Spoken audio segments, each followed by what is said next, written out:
तो बेटा अभी हम लोग शुरू करने जा रहे हैं लेंजेस लॉ। इसके पहले हम लोगों ने देखा है फैराडेज लॉ। फैराडेज लॉ का डिमॉन्स्ट्रेशन एक्सपेरिमेंटेशन भी हमने देखा है। हमने देखा था फैराडेज लॉ क्या बोल रहा था। फैराडेज का बोलना था whenever there is change in magnetic flux, whenever there is change in magnetic flux link with the coil, जब कभी किसी कॉइल के साथ जुड़ा हुआ फ्लक्स चेंज होता है तो वहाँ कौन जनरेट होता है? ईएमएफ। ठीक है, ये पहला स्टेटमेंट था हमारे फैराडेज का। This is according to Faraday. जब कभी फ्लक्स चेंज होता है वहाँ पर ईएमएफ जनरेट होता है, फर्स्ट लॉ। सेकेंड लॉ में उन्होंने क्या बताया था, उसका वैल्यू मैग्नीट्यूड में उन्होंने बोल दिया था कि amount of EMF generate in a coil is directly proportional to क्या होता है, ये डायरेक्टली प्रोपोर्शनल होता है rate of change of magnetic flux. मतलब ईएमएफ कितना जनरेट होगा जितना वहाँ पर फ्लक्स चेंज होगा। अमाउंट ऑफ ईएमएफ जनरेटेड या produce is directly proportional to rate of change of magnetic flux. तो अगर मैं प्रोपोर्शनलिटी हटाऊँ तो यहाँ पर आ जाता है K into d∅dt and observe value of K की जो ऑब्जर्व वैल्यू है वो है यूनिटी मतलब 1। तो हमने कल देखा था डेरिवेशन में इसके पहले में कि हमारा अकॉर्डिंग टू फैराडेज E का फॉर्मूला बन गया था d∅dt। तो अभी हम आ रहे हैं लेंजेस। तो सर लेंजेस का लॉ कौन सा है? बेटा कुछ नहीं, लेंजेस लॉ ने इस फैराडेज के लॉ को सिर्फ करेक्ट किया था। फैराडे ने क्या बोला कि amount of EMF generated is directly proportional to rate of change of flux, ऐसा उन्होंने बताया। और वहाँ पर उन्होंने K डाला, K की वैल्यू कितनी डाली उन्होंने 1। तो यहाँ पर according to Lenz's, according to Lenz's law या लेंस लॉ, बच्चे अपने मेथड से पढ़ते हैं। According to Lenz law, Lenz law क्या बोलता है? लेंस लॉ ये बोलता है कि amount of EMF 100% directly proportional to rate of change of magnetic flux होता है, बट क्या करता है उसे वो अपोज करता है due to which it is produce, है ना। According to Lenz law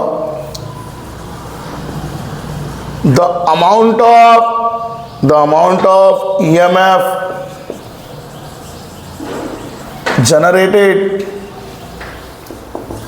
in a coil is 100% directly proportional होता है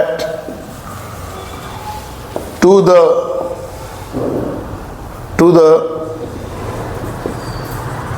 चेंज इन मैग्नेटिक फ्लक्स के साथ। मतलब मेरे बोलना यह है पहले कि फैराडेज का स्टेटमेंट वैसा है चेंज इन मैग्नेटिक फ्लक्स के साथ, बट होता क्या है, बट इट अपोजेस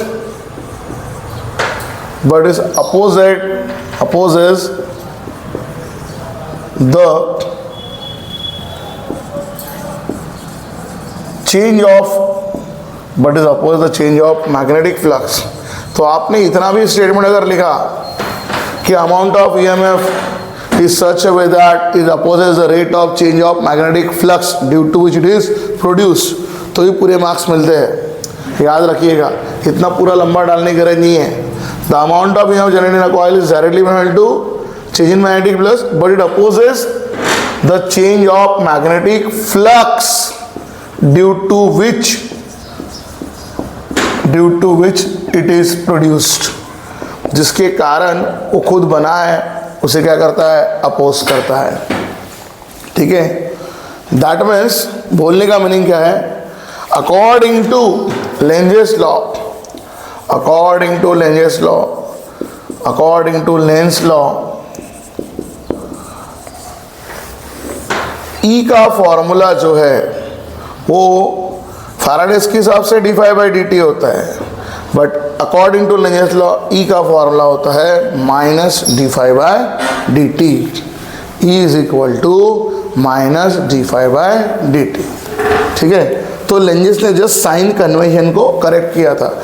इतना पूरा स्टेटमेंट डालने की गरज नहीं है। अगर आपने इतना भी लिखा कि amount of EMF generated is such as to oppose the change in magnetic flux due to which it is produce, तो ही पूरे मार्क मिलते हैं। The amount of EMF generated, correct, is such as to oppose the change in magnetic flux due to which it is produced. इतना भी अगर आपने लिखा तो ये मार्क मिल जाता है।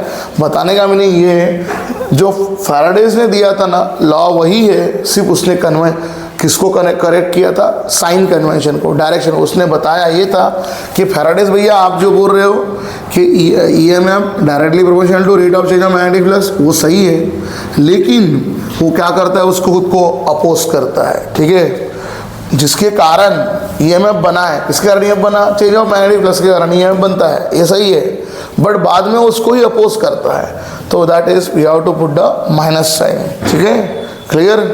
तो इस तरह से ये आपका लेंजेस लॉ है। अकॉर्डिंग टू लेंजेस लॉ यही formula E is equal to minus d∅/dt बनता है। उनके लिए भी K की वैल्यू, अभी अगेन ये स्टेटमेंट तो बोलोगे आपने प्रोपोर्शनल बोला सर, लिखा नहीं। आप चाहो तो इसको भी पूरा एक्सप्लेनेशन में ऐसे लिख सकते हो जैसे हमने फैराडेज को लिखा था, क्योंकि मैंने स्टेटमेंट पूरा लिखा यहाँ पर भी, तो आप यहाँ पर भी ऐसा लिख सकते हो कि इनका ही बोलना है E is equal to d∅/dt, but क्या करता है, उसे वो अपोज करता है, ठीक है। तो अगेन बेटा प्रोपोर्शनलिटी डालने पे यहाँ पर भी K आएगा, ठीक है, और K की ऑब्जर्व वैल्यू उन्होंने ही बता के रखी थी कितनी है करके 1, ठीक है, बट यहाँ पर observe value of K is equal to कितनी होती है 1, क्योंकि इन्होंने ज़्यादा कुछ नहीं किया। लेंस साहब ने सिर्फ इतना बताया कि भैया K हमें साइन डालना है, बाकी फैराडेज के लॉ को उन्होंने चेंज नहीं किया। फैराडेज का जो लॉ था वो जैसे का वैसा है, ठीक है, तो सिर्फ साइन कन्वेंशन। तो आप ऐसा पूरा भी लिख सकते हो कि directly equal to minus d∅/dt, proportional डालेंगे K आएगा, K की वैल्यू कितनी होती है 1, जो ऑलरेडी फैराडे ने ही बताई थी, यूनिटी होती है करके, तो वही स्टेटमेंट यहाँ पर है। अब बेटा कोई अगर किसी लॉ को प्रूव करने के बाद कोई उस पर अपोज करता है या ऑब्जेक्शन लेता है, तो उसे ना उसका प्रूफ देना होता है। तो क्योंकि याद करो फैराडेज ने क्या परफॉर्म किया था, एक्सपेरिमेंट। फैराडेज ने एक्सपेरिमेंट परफॉर्म किया, तब उन्होंने बताया, क्योंकि कल हमने लास्ट लेक्चर में हमने देखा कि फैराडेज ने कॉइल और मैग्नेट का एक्सपेरिमेंट परफॉर्म किया, तब जाके लोगों को ये EMI की प्रोसेस उन्होंने बताई, समझाए। तो जैसे अभी इन्होंने उनके स्टेटमेंट को डिनाई किया, नलीफाई किया, उन्होंने बताया कि भैया स्टेटमेंट तो सही है, सिर्फ माइनस साइन लगाना पड़ेगा, तो इनको भी उसका प्रूफ देना पड़ा। तो अभी आने वाले हम लोग इसी लेंजेस लॉ का प्रूफ पढ़ने के तरफ। Is equal to minus d∅/dt शुरुआत करते बेटा एक टॉपिक के साथ, लेंजेस लॉ का प्रूफ, क्योंकि जैसे उन्होंने बोला ये अपोज करता है, तो उनको उसका प्रूफ देना पड़ा। Theoretical proof of E is equal to minus d∅/dt। इसी प्रूफ के दौरान हम लोग एक और प्रूफ करने वाले हैं, proof of E is equal to B into L into V। ये भी आपका यहाँ पर डेरिवेशन आ जाने वाला है। एक मोस्ट इंपॉर्टेंट डेरिवेशन है, करेक्ट, जो 4 मार्क के कंसेप्ट में बहुत बार EMI के अंदर पूछा जाता है। EMI के मोस्ट इंपॉर्टेंट 3 टॉपिक 4 मार्क्स वालों में से एक ऐसा इंपॉर्टेंट सा डेरिवेशन आपके सामने आ रहा है। Theoretical proof of E is equal to minus d∅/dt, या theoretical proof of E is equal to minus BLV, यहाँ पर ही माइनस है, माइनस BLV, जो हमें यहाँ पर प्रूफ करके लाना है। अब उसके लिए हमने क्या किया है, how to go with that. Consider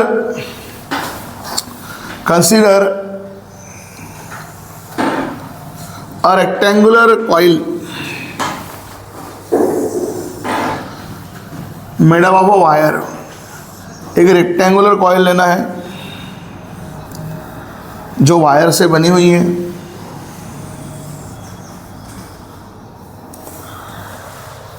consider rectangular coil made up of a wire, उसका हम लोगों ने यहाँ पे नाम देके रखना है PQRS।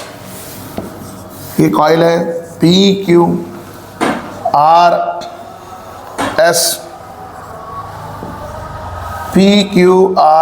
नाम का रेक्टेंगुलर कॉइल है, made up of conductor. Coil means क्या, made up of wire, conductor की बनी हुई है।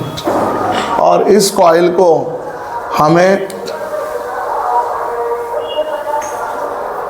आवाज रिकॉर्ड होता है ना रे, चलो सुनो।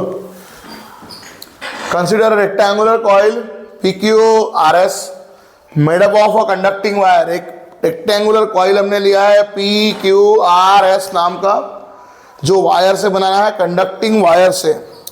इसको बेटा हम लोगों ने पार्टली, पूरा नहीं, पार्टली रखा है इन अ यूनिफॉर्म मैग्नेटिक फील्ड। ये क्या दिखा रहे हैं सर? क्रॉस क्रॉस, ये क्रॉस है फ्लक्स, कल भी आपको सिखाया था फ्लक्स पार्टिकल को ऐसे क्रॉस क्रॉस से दिखाते हैं। ये है मैग्नेटिक फ्लक्स।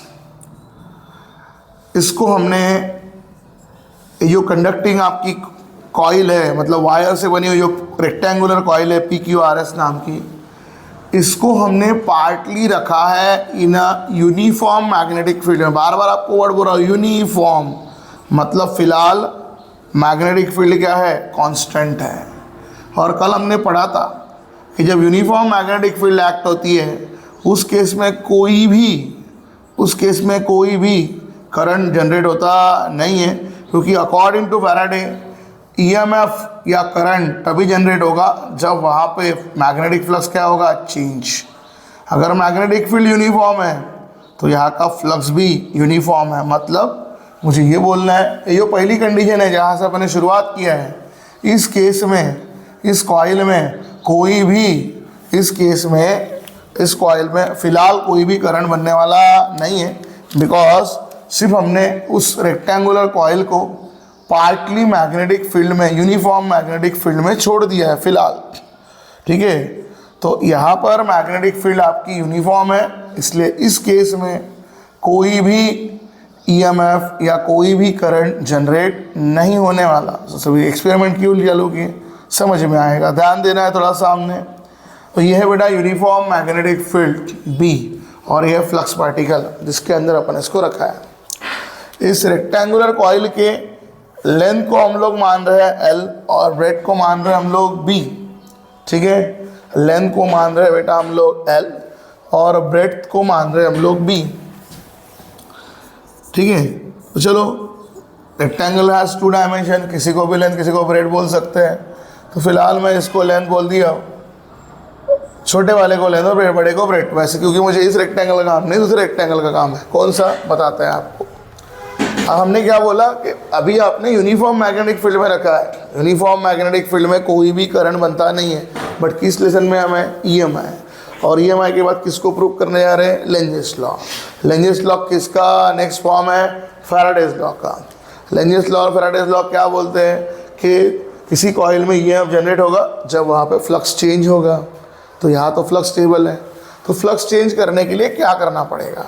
फ्लक्स चेंज करने के लिए अभी हम इस कॉइल को, now move this coil toward the left. इस कॉइल को मैं मूव कर रहा हूँ, करेक्ट, खींच रहा हूँ, पुल कर रहा हूँ विद द वेलोसिटी v के साथ टुवर्ड द लेफ्ट।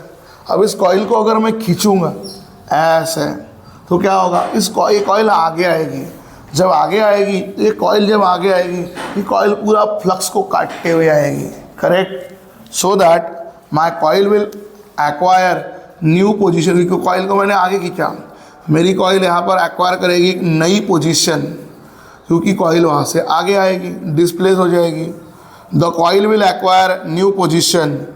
वो पोजीशन क्या होगी? वो पोजीशन होगी P'। वहाँ से आगे आ चुकी है कॉइल, खींचा आपने, पुल किया विद द वेलोसिटी v, तो कॉइल एक्वायर करेगी नई पोजीशन, क्योंकि जितना इधर आगे आएंगी उतना इधर आगे जाएगी वो। तो कॉइल एक्वायर करेगी बेटा आपकी न्यू पोजीशन। उस न्यू पोजीशन का नाम होगा P', Q', R' and S'। सो होगा क्या? होगा ये, जैसे आपने इस कॉइल को खींचा, याद करो ये कॉइल की ये साइड मैग्नेटिक फ्लक्स को काटते हुए आएगी। पहले जितना, जहाँ पर इतना फ्लक्स एक्ट हो रहा था, अभी सिर्फ इतना फ्लक्स उस पर एक्ट होगा। ठीक है, so now there is a change in magnetic flux linked with the coil. जैसे इस कॉइल को मैं आगे खींचूंगा, रिपीटेड समझा रहा हूँ, वही 3 बार बोल रहा हूँ कि जैसे इस कॉइल को आगे पीछे खींचूंगा, होगा क्या? कॉइल एक्वायर करेगी नई पोजीशन। तो नई पोजीशन जब आ रही है तो कॉइल को आप खींच रहे हो, तो कॉइल को खींचने दौरान कॉइल इस मैग्नेटिक फ्लक्स को काटते हुए आ रही है। चेंज इन क्या हो रहा है? Magnetic flux. मैग्नेटिक फ्लक्स वहाँ पर कम हो रहा है। और जो हमने कल पढ़ा था, due to change in magnetic flux क्या जनरेट होगा बेटा? वहाँ जनरेट होगा current, correct. And current is induce in a coil, उस करंट को बोलेंगे इंड्यूस्ड करंट। तो करंट यहाँ जनरेट होगा। सर करंट कहाँ जनरेट होगा? Current is generated only on the side Q R, ये जो क्यू आर जो आगे बढ़ी है उसी जगह पे करंट बनने वाला है, ठीक है, not on the side P S. P S पे करंट बनने वाला नहीं है, पी एस पे करंट बनने वाला नहीं है। क्यों नहीं बनने वाला? क्योंकि पी एस को मैग्नेटिक फील्ड में रखा ही नहीं था, यहाँ कोई चेंज इन मैग्नेटिक फील्ड हुआ नहीं है। The current is generated only on the side Q are, सिर्फ क्यू आर पे करंट जनरेट होगा, क्योंकि आपकी जितनी मैग्नेटिक फील्ड एक्ट हो रही है वो are change in magnetic flux जो एक्ट हो रहा है वो क्यू आर पे एक्ट हो रहा है। और क्यू आर का की बनी है? वायर पे बनी है। और जो हमने कल कंसेप्ट पढ़ा कि जब भी किसी कंडक्टर या कॉइल के साथ जुड़ा हुआ फ्लक्स चेंज होता है तो ये आपकी वायर, ये जो कॉइल बनी है वायर की बनी है, मतलब कंडक्टर की बनी है। जैसे आपने खींचा तो क्या हुआ? मैग्नेटिक फ्लक्स क्या हो गया? चेंज हो गया इसके साथ जुड़ा हुआ। तो वहाँ क्या जनरेट होगा? वहाँ जनरेट होगा करंट। तो ये current, the current I is flowing only on the side Q R, बार बार अभी समझा रहे, not on the side P S, correct. अब ये जो यहाँ से करंट जा रहा है उस करंट के कारण यहाँ जनरेट होगा एक फोर्स, बाय यू में से बायट एंड सेवर्ट लॉ या बाय लॉरेंज फोर्स। अब ये कहाँ से फोर्स आ रहा है सर? याद करो बेटा, यहाँ करंट जा रहा है और इनिशियली मैं आपको एक चीज़ बताना रह गया कि एक्चुअली कैसा किया जाता है। ये रेक्टेंगुलर कॉइल है, इस कॉइल के ऊपर मैग्नेटिक फील्ड कैसे एक्ट होती है? परपेंडिकुलर। ये मैग्नेटिक फील्ड ऐसे परपेंडिकुलर एक्ट हो रही है, मतलब रेक्टेंगुलर कॉइल ऐसी है एक्चुअली हो, और उसके ऊपर मैग्नेटिक फील्ड कैसी है? परपेंडिकुलर। ये कॉइल का आपका हो गया ब्रेड, ये हो गया बेटा आपका लेंथ, इसको हमने ब्रेड बोल दिया, इसको हमने लेंथ बोल दिया है। ये मैग्नेटिक फील्ड ऐसे आधे पोर्शन में एक्ट हो रही दिख रही थी आपको, आधे पोर्शन में एक्ट हो रही थी, बट वो स्टेबल थी। फिर इस कॉइल को हमने इधर खींचा, जैसे इधर कीजिएगा मैग्नेटिक फील्ड लाइन्स क्या होगा? कट होगा, करेक्ट। जैसे मैग्नेटिक फील्ड लाइन्स कट होगा यहाँ पर, तो वहाँ क्या जनरेट होने वाला? वहाँ जनरेट होने वाला है करंट, और एक करंट फ्लो करेगा यहाँ से। तो याद करिए मैग्नेटिक फील्ड कैसे आ रही है? ऐसे। करंट जा रहा है ऐसे, मतलब क्या एंगल फॉर्म कर रहा है? 90 डिग्री, ठीक है। तो यहाँ पर आपका मैग्नेटिक फील्ड के साथ, ये जो मैग्नेटिक फील्ड है और एक करंट है, इसके बीच का एंगल जो है वो है 90 डिग्री का। तो हियर आपके साइड क्यू आर पर एक फोर्स एक्ट होने वाला है, और उस फोर्स की वैल्यू क्या रहेगी? It is same like Biot and Savart's law, या it's same like Lorentz force. Lorentz force याद करो हमने कैसे लगाया था? अगर कोई चार्ज है या इलेक्ट्रॉन है उसे हम बाहर रखते थे, जो क्वांटिटी क्रॉस मल्टीप्लाई कर रही है वेक्टर क्वांटिटी, उनका क्रॉस मल्टीप्लाई लेते थे, वी क्रॉस बी, है ना। तो इसलिए E into V into B sine theta ऐसे लगाते थे। सेम याद करो, ये करंट किस स्केलर क्वांटिटी से फ्लो कर रहा है? वो स्केलर क्वांटिटी कौन है? आपकी लेंथ नाम की क्वांटिटी है। वो स्केलर क्वांटिटी जो है आपकी लेंथ नाम की क्वांटिटी है। तो लेंथ से फ्लो कर रहा है, और दो क्वांटिटी के डायरेक्शन है। करंट जा रहा है ऐसा, मैग्नेटिक फील्ड है ऐसी। तो करंट जा रहा है ऐसा, मैग्नेटिक फील्ड है ऐसी। पूरा डिटेल में समझाते रहे, डायरेक्ट वैल्यू भी लिख सकते थे, डायरेक्ट वैल्यू भी हम लिख सकते थे टेक्स्ट बुक की तरह। वो फॉर्मूला कौन सा है? L इंटू आई क्रॉस बी एक्चुअली। तो जब हम लोग इसको सॉल्व करते हैं, L इंटू आई इंटू बी इंटू बनता है बेटा साइन थीटा। और जैसा अभी हमने बताया हियर, ये थीटा जो है वो आई और बी के बीच का, तो जो थीटा जो है वो उसकी वैल्यू होती है 90 डिग्री, ठीक है। थीटा किसके बीच का है? वेक्टर आई एंड बी के बीच का, मैग्नेटिक फील्ड के बीच का थीटा है। और करंट जो है आपका मैग्नेटिक फील्ड पे क्या है? परपेंडिकुलर।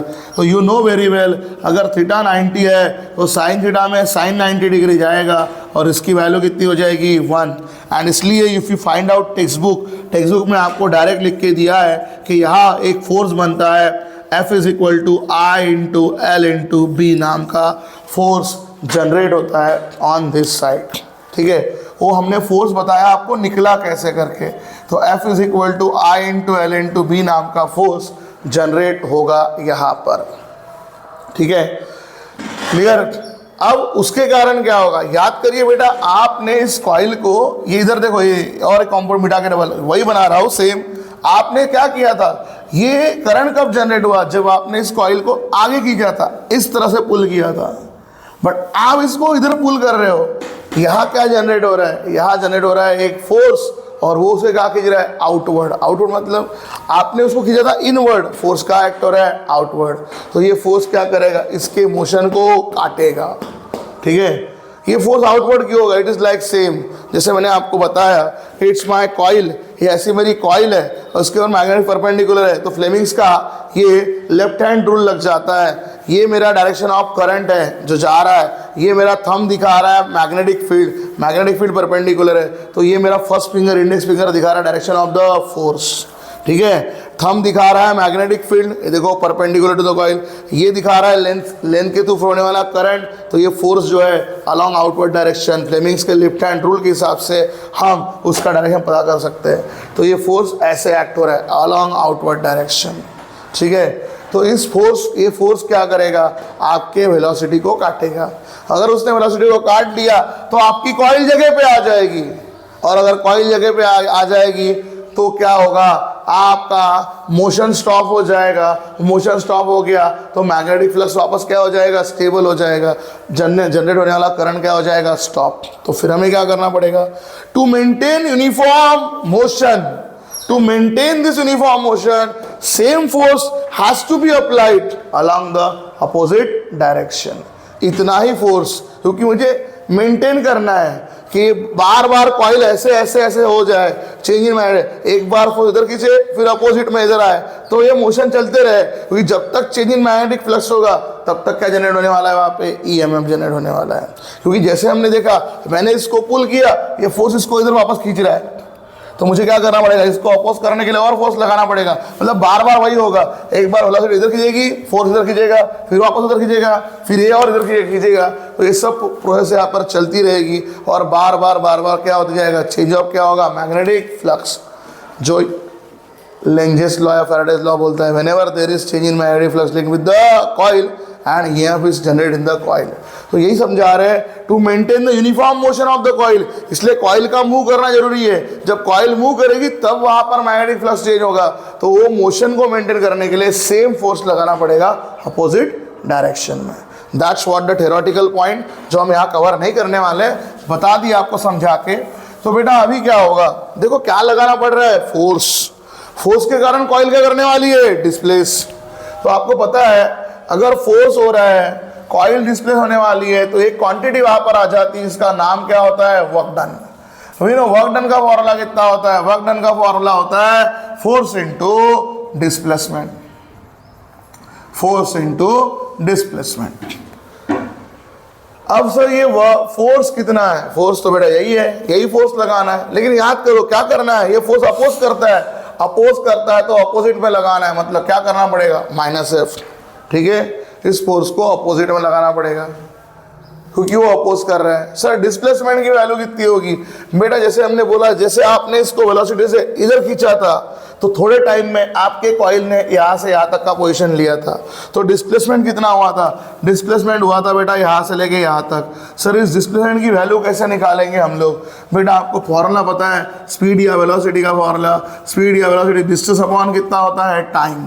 ठीक है, अगर टाइम मुझे पता नहीं, उसको अगर मैं dt बोलूँ, वेलोसिटी को माना है मैंने v, तो मुझे डिस्टेंस का फॉर्मूला मिल जाएगा। डिस्टेंस का फॉर्मूला कितना बनेगा, v इंटू डी, डिस्टेंस या डिस्प्लेसमेंट, डायरेक्शन है तो डिस्प्लेसमेंट बोल देंगे, v इंटू dt, क्रॉस किया, वेलोसिटी इंटू टाइम। ठीक है, तो with in fraction of time आपकी ये कॉइल इधर से इधर कर गई थी, जैसे आपने इसको इधर खींचा था, थोड़े देर में मतलब टाइम पता नहीं, तो फ्रैक्शन ऑफ टाइम में आपकी फ्रेम वहाँ चली गई थी, तो डिस्प्लेसमेंट की वैल्यू कितनी आती है, v into dt, change in time में बनने वाला वर्क डन भी क्या रहेगा, change in work done, that is dw। ठीक है, थोड़े टाइम के लिए थोड़ा वर्क डन, कंप्लीट टाइम के लिए कंप्लीट वर्क डन। अब हमारे पास f का वैल्यू भी रेडी है, तो डाल देते हैं, कहाँ से, फ्रॉम इक्वेशन नंबर 1 से, what will be our f, तो dw का मेरा फॉर्मूला बनेगा, f मतलब क्या, I into L into B into V into D T, ILB into V D T. तो यही मेरे लिए एक इक्वेशन है जो मुझे सामने काम में आने वाली है BLV के दौरान, तो मैं इसको इक्वेशन नंबर 2 दे ही रहा हूँ। साथ में हम आपको एक और चीज़ समझा रहे हैं कि इसको अगर मैं थोड़ा और सॉल्व करने जाऊँ तो देखो मुझे क्या मिलता है, इस dw में अगर मैं यहाँ पर I और B को अलग कर दूं, I और B को अलग कर दूं और L into V into D T को अलग कर दूं, L into V cross L into V D T को, तो क्या दिख रहा है? अरे what is L? L is a length for this rectangle. V D T क्या हो रही है? ब्रेड्थ। किस भाग के लिए बोल रहा हूं मैं? इस भाग के लिए। आप देखिए वो चेंज इन हुआ तब, वो चेंज वाले भाग के लिए क्या दिख रहा है? ये L क्या कर रही है? इस ये छोटे रेक्टेंगल की क्या दिख रही है? लेंथ। और ये दिख रही है ब्रेड। और हम आपको यही बता रहे थे कि मुझे इस नहीं सामने रेक्टेंगल की गरज है। सामने के हिसाब से देखो बराबर है, लेंथ आ जाएगी, छोटी वाली क्या हो जाएगी? ब्रेड हो जाएगी। लेंथ इंटू ब्रेड क्या बनेगा? एरिया। ये लेंथ है L और ब्रेड का वैल्यू कितना आ चुका है? VDT। तो VDT किसका काम कर रही है? ब्रेड का। लेंथ इंटू ब्रेड क्या बन जाएगा? एरिया। बट ब्रेड्थ में dt है, change in time. Change in time में बनने वाला एरिया भी क्या होगा? चेंज इन एरिया होगा। तो माइनस I इंटू बी, यहां जहां पर लेंथ इंटू ब्रेड, ये लेंथ है क्रॉस ये ब्रेड्थ है, length into breadth is area. But क्योंकि dt है, चेंज इन टाइम, तो बनने वाला एरिया भी क्या होगा? चेंज इन एरिया होगा।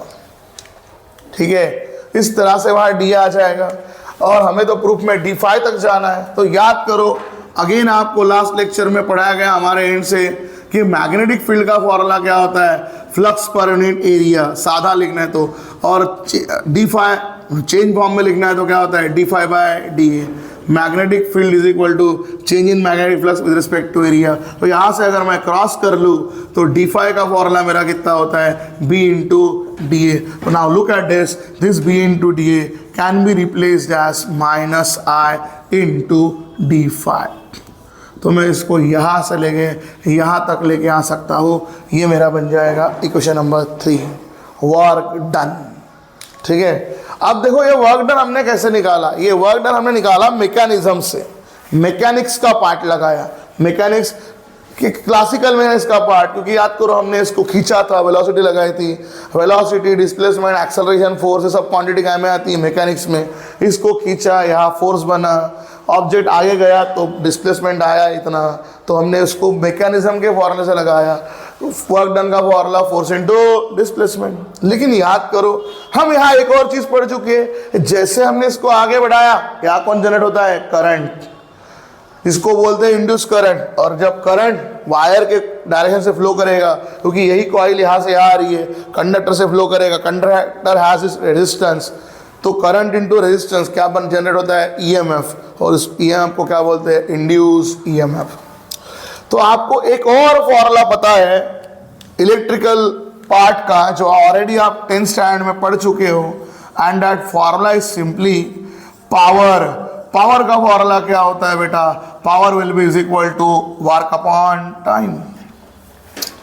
पावर का फॉर्मूला होता है वर्क अपॉन टाइम। एंड यहां सर फिर ये कैसे लगेगा? सिंपल चीज है, what will be your power? Power का फॉर्मूला क्या है? Voltage into current. करंट कितना जा रहा है बेटा?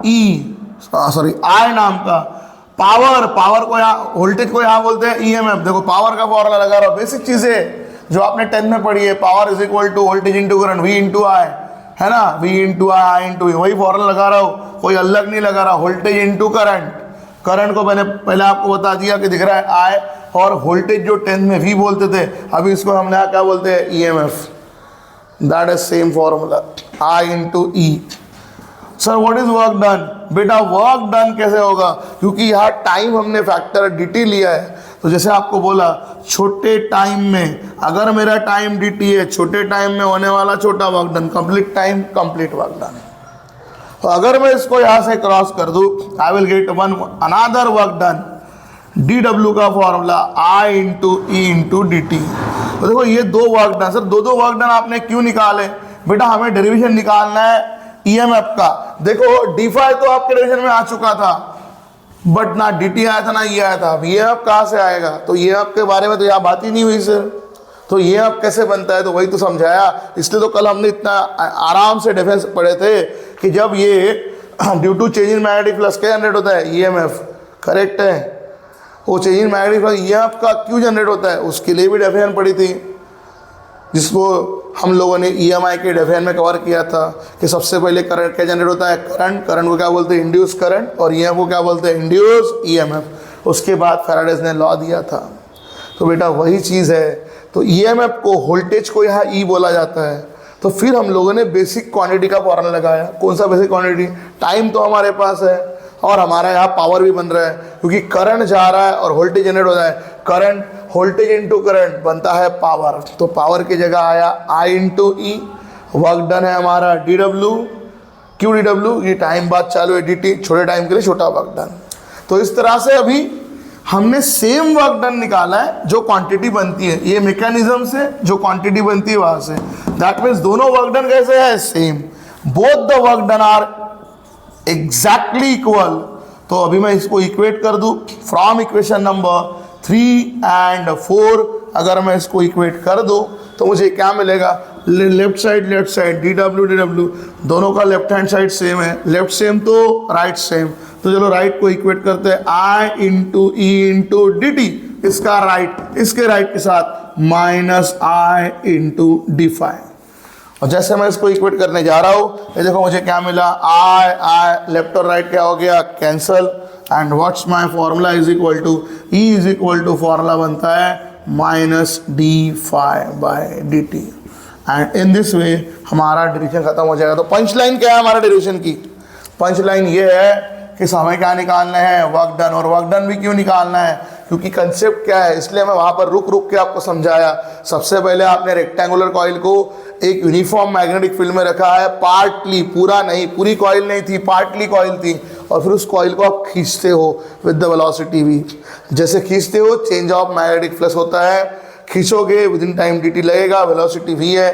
खींचते बराबर वहाँ का जनरेट हो जाएगा करंट, करंट के कारण का जनरेट हो जाएगा फोर्स। तो फोर्स इंटू डिस्प्लेसमेंट, पहला वर्क डन निकल जाएगा, ठीक है। और फिर उसी वर्क डन के अंदर क्योंकि EMF नहीं आता तो बेसिक एक वर्क डन का फॉर्मूला सोचना है, जहाँ पे टाइम आए, वर्क आए, EMF आए, वोल्टेज आए। तो फॉर्मूला कौन सा होता है? Power is equal to work upon time. तो इन बेसिक चीज़ों के साथ हमारा डेरिवेशन चलता है। दो वर्क डन हमें सिर्फ निकालने हैं, क्योंकि कैसा है डेरिवेशन लटके ना, आपका ध्यान देना है, तो इसलिए चीज़ों को क्लियर रखना है। दो वर्क डन मुझे लगाने हैं, एक वर्क डन का फॉर्मूला फोर्स इंटू डिस्प्लेसमेंट, एक वर्क डन का formula power is equal to work upon time. उस तरह से हमें आंसर मिल जाएगा। इसी डेरिवेशन में हम लोगों ने बीच में एक और नीचे लिख के रखा है कि सर माइनस BLV, वो तो हुआ ही नहीं बेटा, वो तो कब से रेडी था। एक्चुअली हमारा मेन टारगेट था E is equal to minus d∅/dt, Lenz law जो सबसे ज़्यादा पूछा जाता है। अगर BLV आए तो कब से रेडी करके रखा है? देखो बीच में मैंने एक इक्वेशन नंबर 2 लिख के रखा था यहाँ पे। अगर आपको BLV आता है ना, ये 3 स्टेप करने की गरज नहीं है आपको, ये डायरेक्ट उसके बाद ये लगेगा 100%, क्योंकि आप किसी भी हालत में EMF निकाल रहे हो, EMF कहीं पे आया ही नहीं, ये यहाँ से लगेगा, सेकंड फेज लगेगा, ये 3-4 स्टेप कम हो जाएगी। तो अगर आपको BLV वाला प्रूफ लाना है तो BLV वाले प्रूफ के लिए आपको सिर्फ इतना करने की गरज है, फ्रॉम इक्वेशन नंबर 2 एंड 4, ये 2 वही वर्क डन है, वर्क डन, लेफ्ट सेम तो राइट सेम, लेफ्ट सेम तो राइट सेम।